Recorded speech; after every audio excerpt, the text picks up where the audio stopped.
afternoon and welcome to London's Victoria Station. Today I'm off on the next of my little adventures, this time staying in the UK, which I know is unusual for me. Today I'm off to somewhere I've not visited for about 15 years.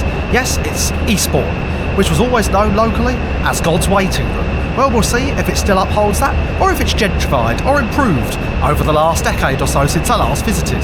I'm quite excited to get down there and see it, so we're off on the 12:54 Southern train from here at Victoria, with a nice view there, down over the balconies, and some very noisy trains. There's even some old Class 20 locomotives, I think they are, down there, so maybe we'll go and check those out before we go.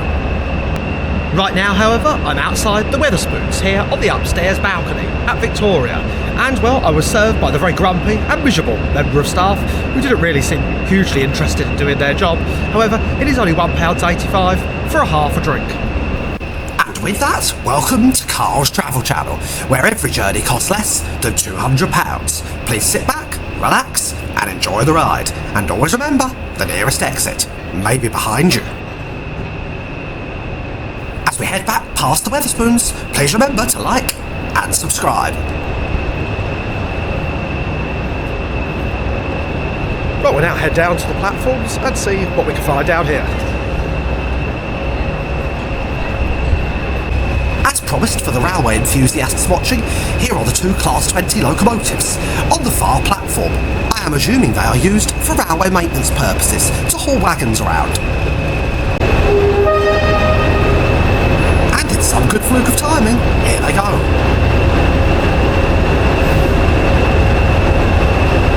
If you know why they were here, please let me know in the comments below.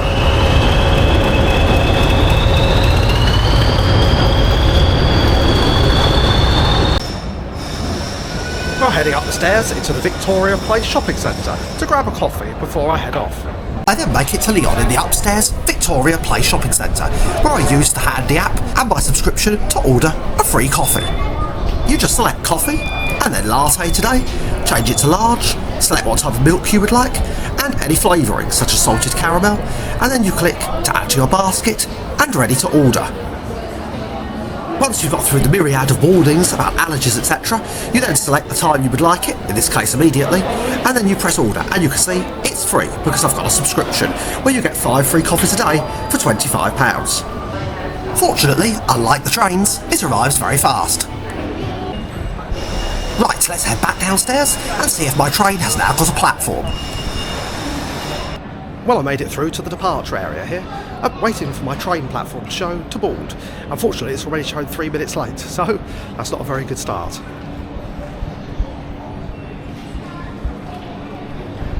"5 minutes late, the train has finally been called."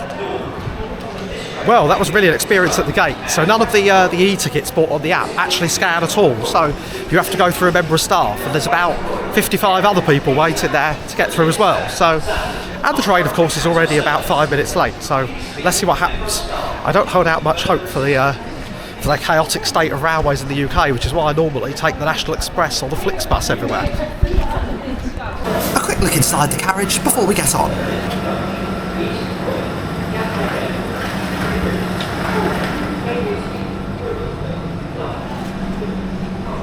Well, miraculously, I've made it on board and managed to get through the barriers just about in time. So let's hope the train isn't too much more delayed any further. I'll grab a seat here, right by the toilets.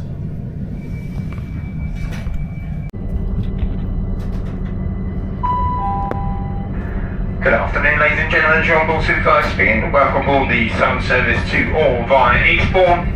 Calling Clapham Junction, East Croydon, Gatwick Airport, Haverteeth, Wilkesfield, Plumpton, Lewis, Holgate, Eastbourne, Hampden Park, Pemberley, West of Normans Bay, Coogan Beach, Colinton, Bexhill, St Louis Square, Hastings and all. Our first stop will be Clapham Junction. We'd pass in the end approximately 7 minutes late. Welcome aboard this Southern Service to Liverpool. The next station is Clapham Junction.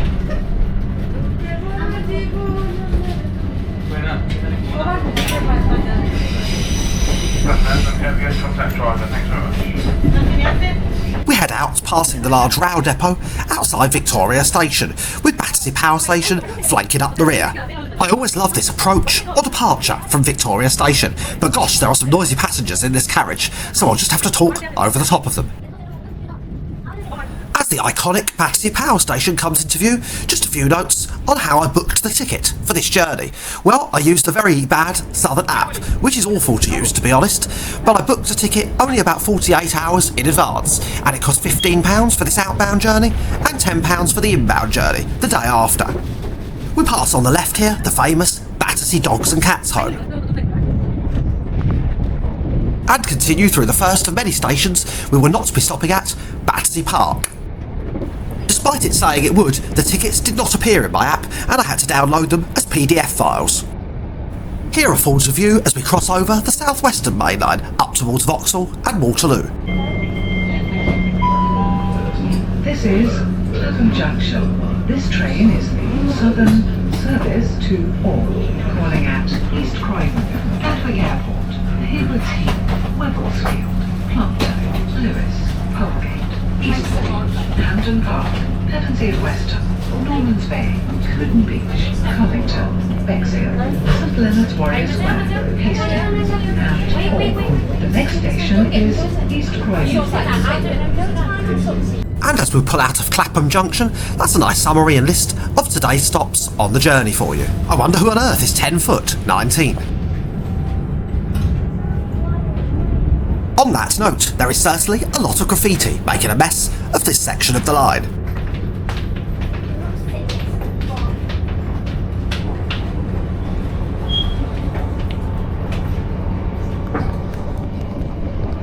Well, that's us left Clapham Junction and on our Welcome way. aboard this Southern service to all. The next station is East Croydon. There's certainly a lot of noise on this train and also quite a lot of people on their way to the airport. As we speed southwards through London suburbs, we pass through another station of Norbury. One really handy feature on these trains, besides the air conditioning, are these useful power plugs at every row of seats, and they not only include a 3-pin plug, but also 2 USB outlets, so you can pretty much serve 2 passengers. We continue here through the large junction, where the railway lines from London Bridge, Crystal Palace and Victoria all converge and cross over together, and it's fascinating to see the trains crisscrossing amongst each other.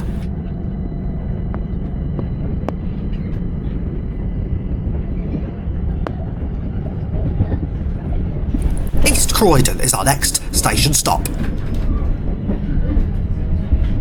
Right there.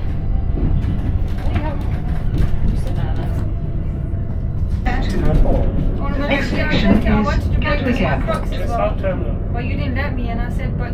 Now well on our way south of East Croydon, we pass through fast at Purley Station, which also I think still has a rail freight terminal. Next thing to do is my attempt to turn the Wi-Fi on, which, connecting to it was quite easy actually. Just a few buttons here as shown on my screen, although unfortunately the screen is not really visible for you. You have to put in your email address, which, if you've already signed up before, is relatively easy. But even if you haven't, it's still not too difficult either. And there we are, it's all nice and connected, and speeds were relatively good and relatively reliable. Mind that they are not valid beyond the next station. You cannot use Oyster or contactless payment beyond this station. Please leave the train here, or you may have to pay a penalty fare. Please keep all personal belongings with you at all times. If you see something that doesn't look right, report it to a member of staff or text the British Transport Police on 61016. See it, say it, sort it. Well, we made it as far as Gatwick Airport, and all the noisy people with their suitcases have got out of the train, so let's hope it's a bit quieter from here on. Our next stop will be Three Bridges. So we have 2 additional stops to the service today. There will be Three Bridges, Fulham and then Haywards Heath. Once again, our next stop will be Three Bridges. Thank you. And just as I thought the train could not get any slower, it's getting slower still with 2 additional stops. The toilet, as you can see, is wheelchair and accessibility friendly. Anyhow, I've come over here to this side of the carriage so you could get a quick view of the runway at Gatwick Airport, which the railway line here usually affords a good panorama of. Welcome aboard this Southern service to all. The next station is Haywards Heath. And there it is, just visible through the bushes. It's much easier to see in winter.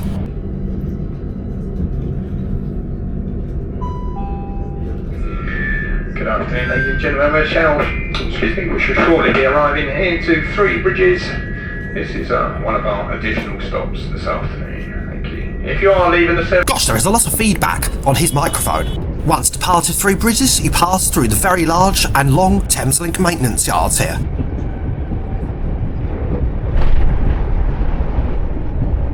The platforms at the next station are very misaligned, either side.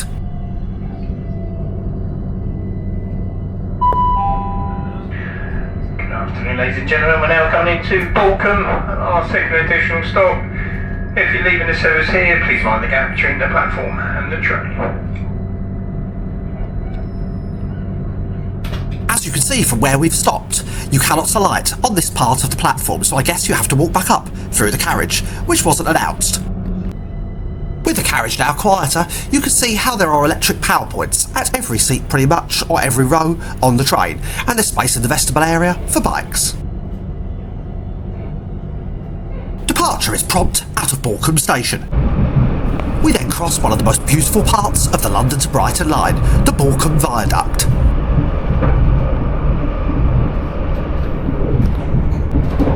Another railway track joins us here from a siding into an aggregate freight terminal. We are now approaching Haywards Heath. Please mind the step from the train to the platform. Arriving into Haywards Heath Station, which has 4 platforms, a lot, but it's on the main line from London to Brighton. Departure from Haywards Heath was not until 14:02, which was a huge almost 20 minutes after the scheduled departure time of 13:38. We're leaving Haywards Heath and then one more stop along the main line until we get to Wivelsfield, and then heading off the main line towards Eastbourne. The next stop is my former home station of Wivelsfield, which is actually situated in Burgess Hill. Then once turned off the main line, Plumpton Station now approaches.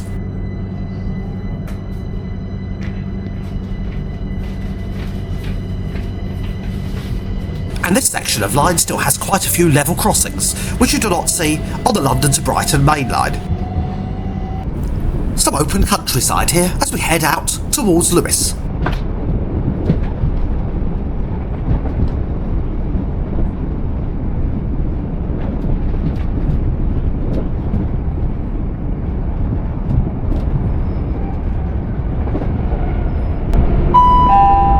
We are now approaching Lewes.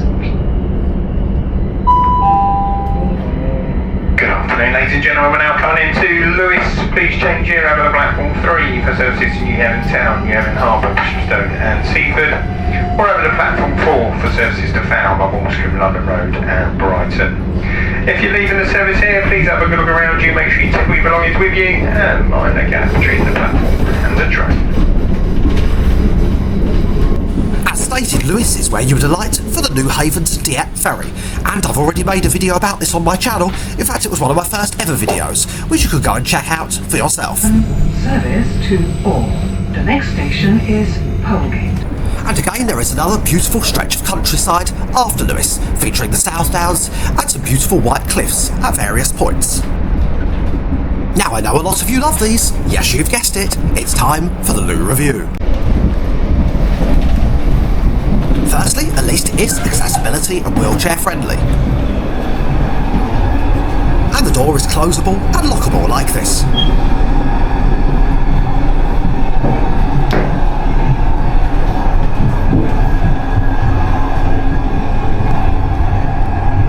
Well, so here I am for the obligatory toilet review, and well, yes, like the rest of the train, it's pretty ghastly in here, to be honest. A very dirty toilet and towels and stuff everywhere.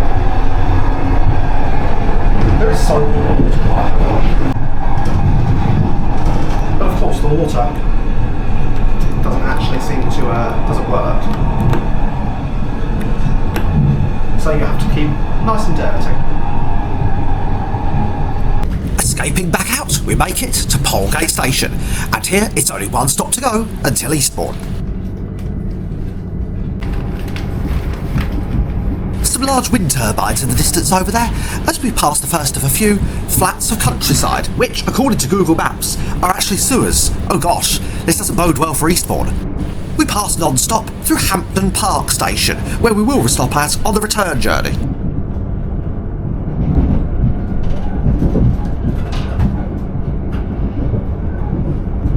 Some nice industrial units here for those who don't like the scenery. I know there's lots of you on YouTube. Looking at the map, the sewers appear to flow out into a countryside park and lake in the middle of Eastbourne. Lovely, it must be a delight to swim in.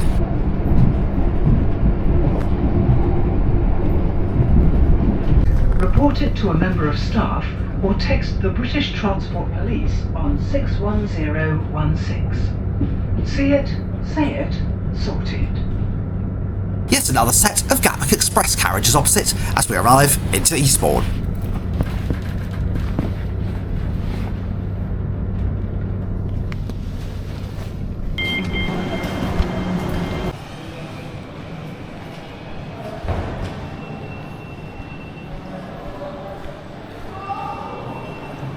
And welcome to Eastbourne. We've arrived, and here on the wall is a handy list of bus times from the railway station.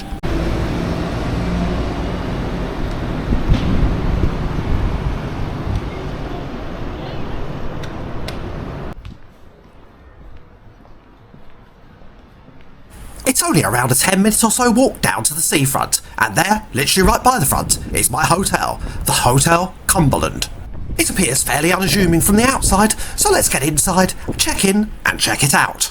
Well, the first thing that hits me is the searing heat of the room, but the beds, however, are presented very nicely with the towels on them.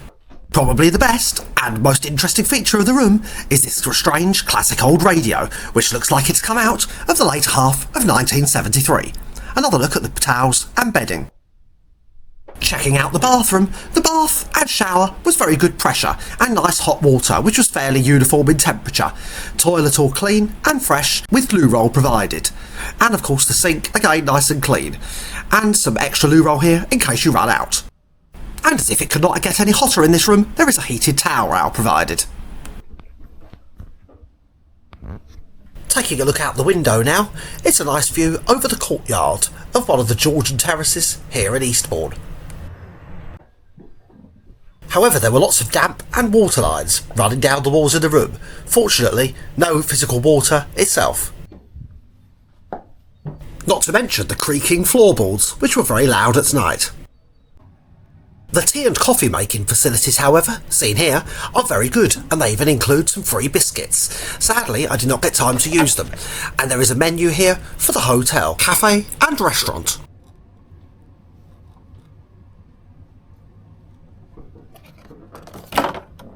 Out of the hotel, it's now time to do a regular beach time activity of finding an ice cream.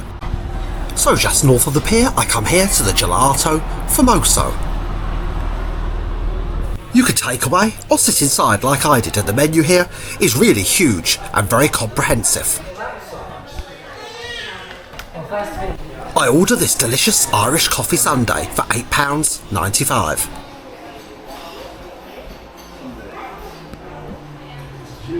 So I made it into the ice cream parlour, the Gelato Famoso, which I think is the old Fouchard's ice cream bar, which my granddad used to visit many years ago, so I thought I would come back here and check it out and see what it's like. And I've ordered this giant sundae dish, well, an Irish cream sundae, which you can see over down there, and it is rather large for one person. But anyway, it's a searingly hot day, and unfortunately there's no air conditioning in here, but rather than keep moaning all day, let's just enjoy it and tuck in. After eating the entire huge sundae, I tried to take the coaster bus up to Beachy Head, but alas, it's suspended for the entire week due to the Eastbourne Air Show. This is usually the cheapest bus option. Instead, the only option is the Eastbourne sightseeing bus. As shown on the seat, there are multiple language options if you have headphones, of course, and the single ticket price here, only £5 from the pier up to Beachy Head.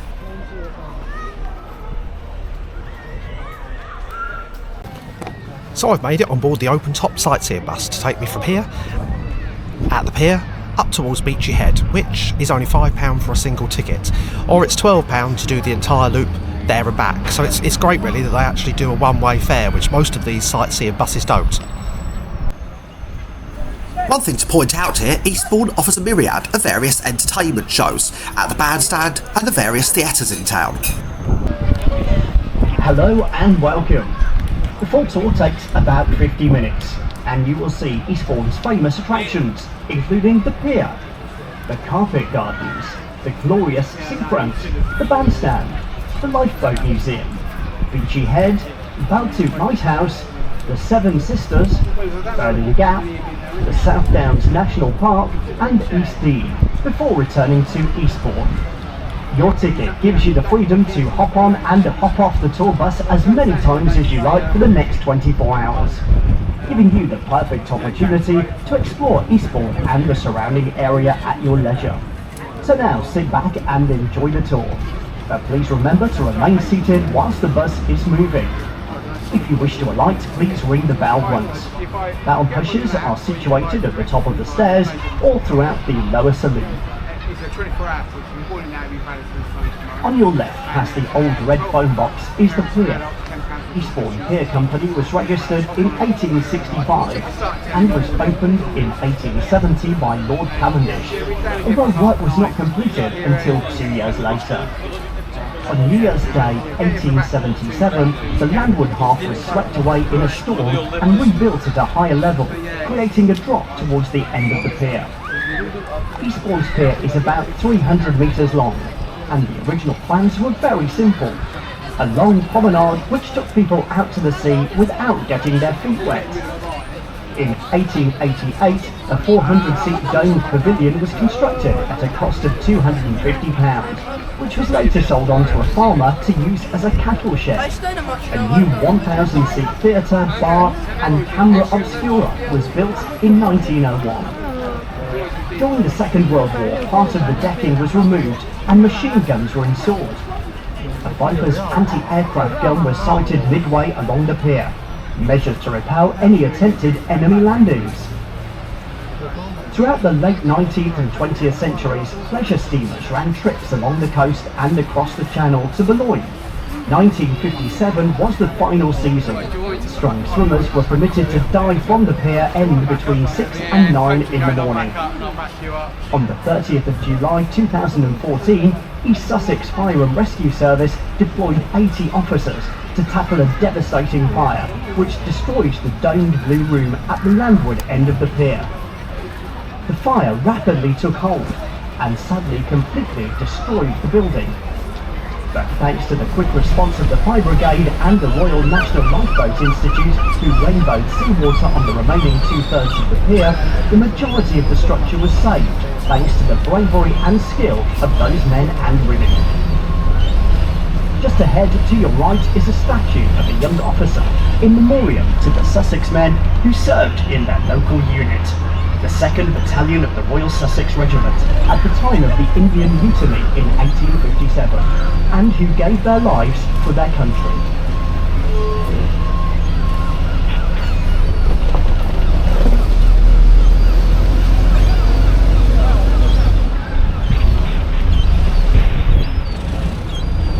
And so, here we go. Bright flower beds planted in geometric patterns are called carpet beds. Since 1880. These beds are propagated in the council's own nurseries. Opposite the carpet gardens is the sad site of the former Claremont Hotel, destroyed by fire on November 22nd, 2019. This beautiful 19listed building was very like the next door Burlington Hotel, and it was hoped that the new building would soon rise up to take its place in a similar style. Look out for the bandstand on your left with its blue roof. Built in 1935, there is no other like it in the United Kingdom, offering a wide variety of live musical entertainment with over 140 events each year, including firework displays, children's concerts, brass bands and popular tribute bands. There is seating for 1,400, and when it first opened, the entrance cost 3 old pennies. This is the Wish Tower, number 73 of 74 Montello Towers, which was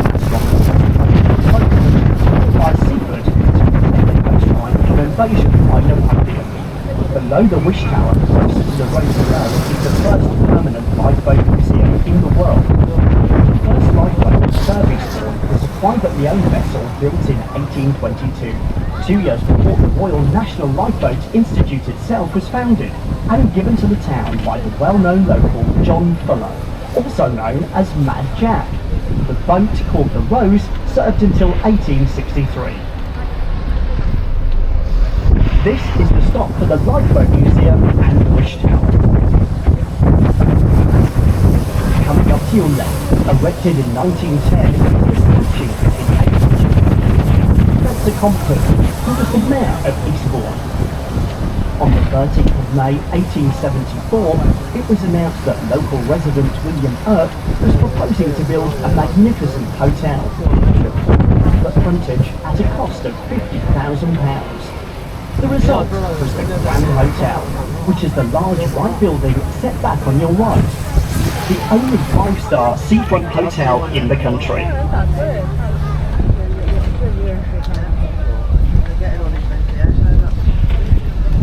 When the Grand opened in 1877, there were only 6 bathrooms, serving 200 rooms, and chambermaids had to carry hot water up to the bathrooms twice a day. Many famous people have stayed at the Grand Hotel, including the future King Edward VIII, the late Queen Mother, Sir Thomas Beecham, and Sir Edward Elgar, to name but a few. Eastbourne had one of the very first municipal bus services in the world, starting on April the 12th, 1903. Earliest buses had an open driver's cab and no number plate, and were painted in red and brown livery. You will soon be able to see the white cliff rising to almost 600 feet, coming into view on the left. The cliff, known as Beachy Head, is said to be derived from the old French low shed, meaning beautiful headland. These are the highest chalk cliffs in Britain, and they form the most easterly part of the South Downs.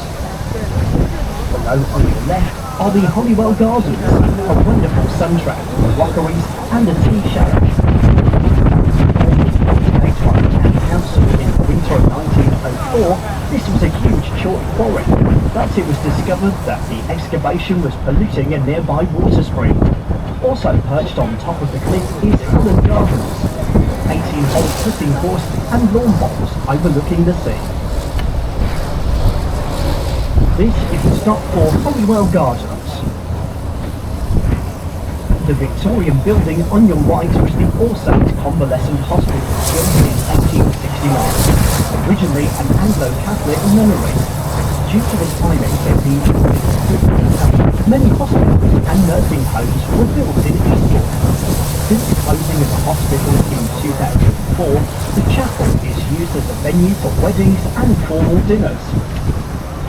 On your left are the Italian Gardens. These are a beautifully secluded lawn, seated, wooded and detailed, carved out in Wickling Place.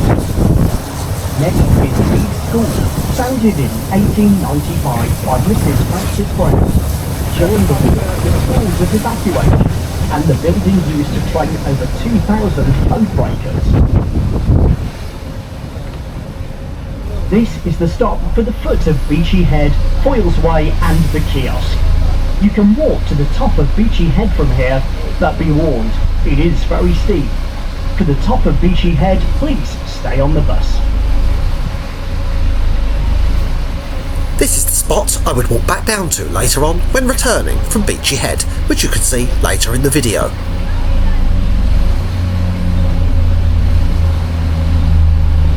Just as East was added in the 13th century. The Bourne Stream itself has been diverted many times over the years to form ponds, power water mills, and even to supply a brewery. Eastbourne prospered during the Middle Ages as a sheep farming area and thriving fishing centre. In 1555, the settlement was sold to 3 wealthy Sussex families: the Burtons, the Gilbertons and the Selwyns, whose legacy can be seen throughout the town today by way of street names and features. An essay by Dr. Richard Russell in 1752 explains the political benefits of the seaside. Its roots were of pointed boundary that close and Eastbourne became known as the end. Gosh, these tree branches are dangerously close. Mid-19th century, most of Eastbourne was owned by just two families. Most of the land owned by the Cavendish family was along the seafront, whereas the Gilbert family's land was generally slightly inland. We are now gradually climbing up the chalk downs, and it's this hill that the residents of Eastbourne can thank for keeping them sheltered from the worst high winds. The cliffs of Beachy Head face southward, and are therefore subject to severe southwesterly gales. And it's the constant erosion of the cliff faces by these storms that maintain the magnificent whiteness of the cliff face. The coast is receding by up to 8 feet a year, and sometimes there's even a larger fall. In 2008, of Beachy Head's cliffs fell into the sea, and the debris from this is still visible today. Beachy Head cliffs have been eroding for the last 10,000 years, ever since the end of the last ice age. The chalk at Beachy Head and the surrounding area is made up of billions of tiny animal shells called coccoliths, which can only be seen under a microscope. So small that you can fit around 1,000 of them on the head. You can also see process which dissolves its silica fibers. Creatures such as dye, they begin including silica fibers which engrave themselves into the chalk and form flint modules. Flint is one of the most beautiful rocks man has ever found. It's an extremely hard mineral, and when struck it breaks with a shell-shaped fracture with razor-sharp edges which can easily cut meat. If you would like the Black Robin farm stock, please ring the bell. For the top of Beachy Head, please stay on the bus. As we train along the top of the downs, take a look at the distant lighthouse to the right across the landscape. It no longer functions as a lighthouse today, but has an interesting history. Every lighthouse was built in 1902 at the foot of the cliffs rather than the top, because mist and fog often obscured the original light. The new lighthouse was a 43-metre tower and was manned by 3 keepers until 1983, when the lights were automated. The Beachy Head's prominence has long made it a landmark for sailors, and all too often, the cliffs and the rocky seas below were a danger to vessels, leading to many shipwrecks.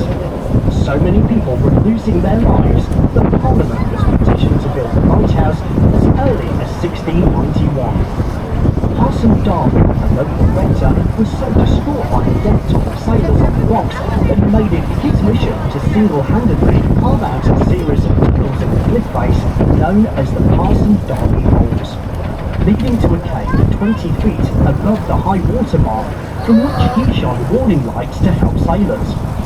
His grave may be seen in the Eastbourne Parish Church.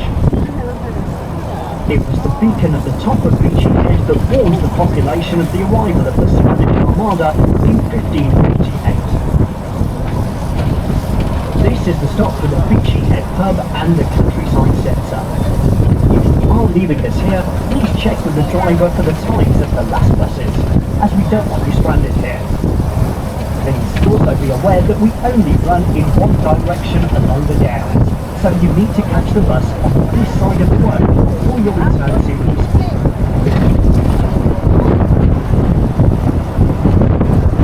Look out to sea on a clear day and you'll see the Ramsden wind farm, located between 8 and 16 miles from the shore.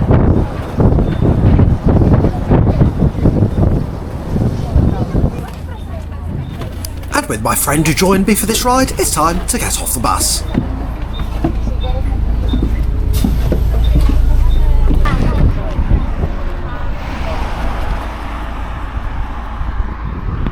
And welcome to Beachy Head. A quick view of the bus, but gosh, oh wow, look at this weather.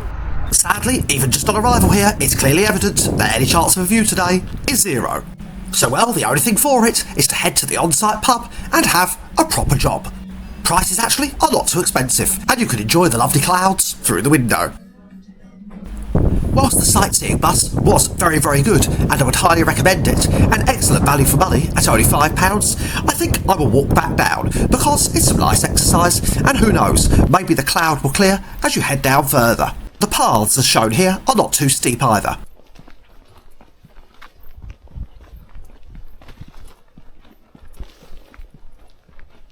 Few descending down in altitude, a beautiful view of Eastbourne opens up in front of us.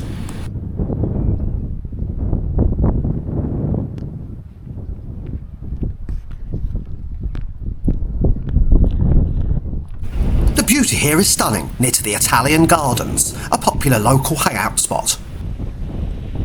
The beach in Eastbourne is lined with these wooden fences, known as groins, to stop the sand or pebbles drifting across. And here is a special bonus, a race is taking place.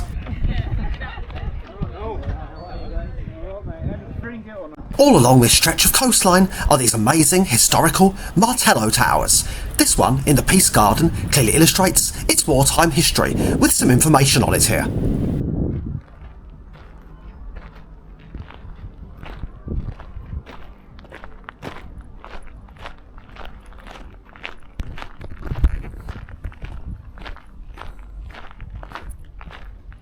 As stated here, the Wish Tower, as it is known, was put up in about 1805 to repel the forces of Napoleon Bonaparte, which ironically I saw on my Corsica video, which you can see on my channel. Well, I don't see him of course, but more a stony-faced version, back over in Bastia. Back in town, the weather of the beach is stunning, and the sound of the waves as we walk up the pier.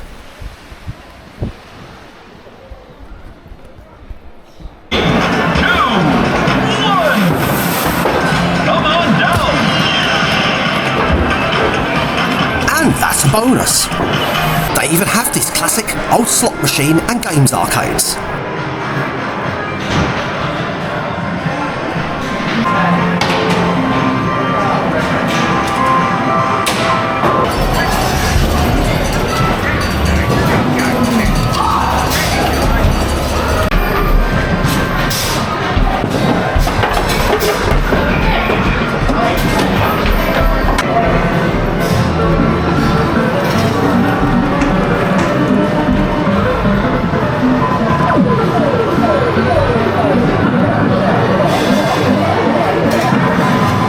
Certainly very close.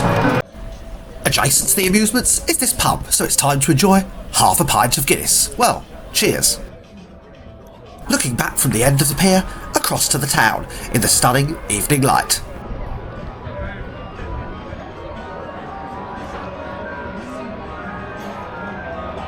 I am now very hungry, so I thought I would try a fish and chips institution, Harry Ramsden's. I've never been before, and gosh, am I in for a shock. One thing, however, that's not too bad is the pricing, as you can see here on the menu, and quite a lot of options and choices too. Sadly, both the food and drink was really awful. Very tasteless, anemic chips, and a pie that tasted like it came out the microwave. Pricing as follows, a total of $17.79. Time afterwards to walk it off along the beach and soak in the lights of the pier.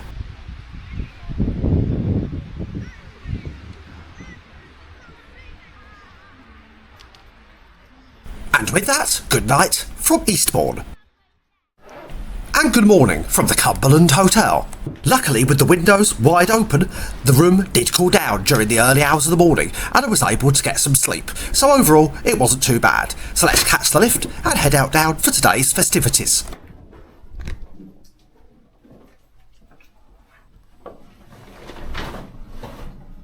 Starting the day with breakfast at the nearby Cornfield Garage, Wetherspoons. Sadly, I forgot to take a picture or video of the breakfast itself. Oh well, you'll have to do with the coffee machine instead, which of course, as per all Wetherspoons, is approximately £1.75 at the moment for unlimited coffee refills. It really is a good bargain. Sadly, this machine went wrong. Back Down on the promenade, one thing to point out here is on the 14th to the 17th of August, it's the famous Eastbourne Air Show along the seafront. Adjacent here is a garden called the East Border, under regeneration. Well, as you could see here on the seafront today, it's certainly a lot rainier and wetter and darker and greyer than it was yesterday. And I'm standing here right by the carpet gardens and the half-burned down, demolished hotel behind me. And my hair is certainly a lot crazier than yesterday too. A very dark and gloomy view over the pier this morning. I take a walk up Terminus Road to see some of the different eateries, restaurants and cafes on offer, and hear the local transportation.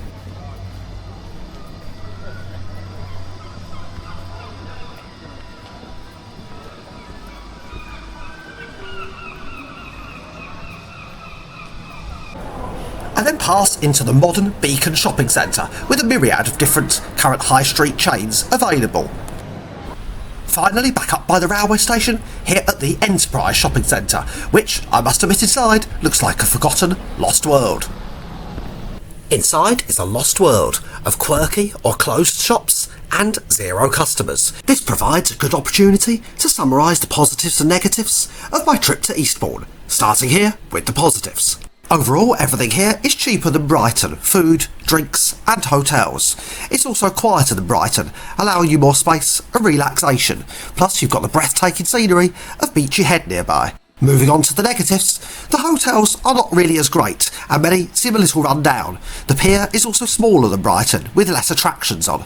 The train journey is about 30 minutes longer and the bars and nightlife are also lacking, especially in comparison to Brighton. A Thai brasserie here, and you can see the menu. Sadly, of course, it's closed like everything else here. Heading out of the shopping centre, passing some of the clothes shops here, and this actually quite nice, trendy bar to the left-hand side, right outside of the railway station. There is also an array of Thai and noodle bars here. Before leaving you here at the station, the pricing for the trip was as follows: £25 for the train fare, £62 for the hotel, and £5 for the bus, a total of £92. Over the road, it's time to head into the Victorian Historical Station building. Just to check my platform, number 2 for the 1632 to Victoria, and as you can see, there's not very much in this station at all. As I board the train back to London, thank you for watching Carl's Travel Channel. Please remember to like and subscribe, and I'll see you on the next one.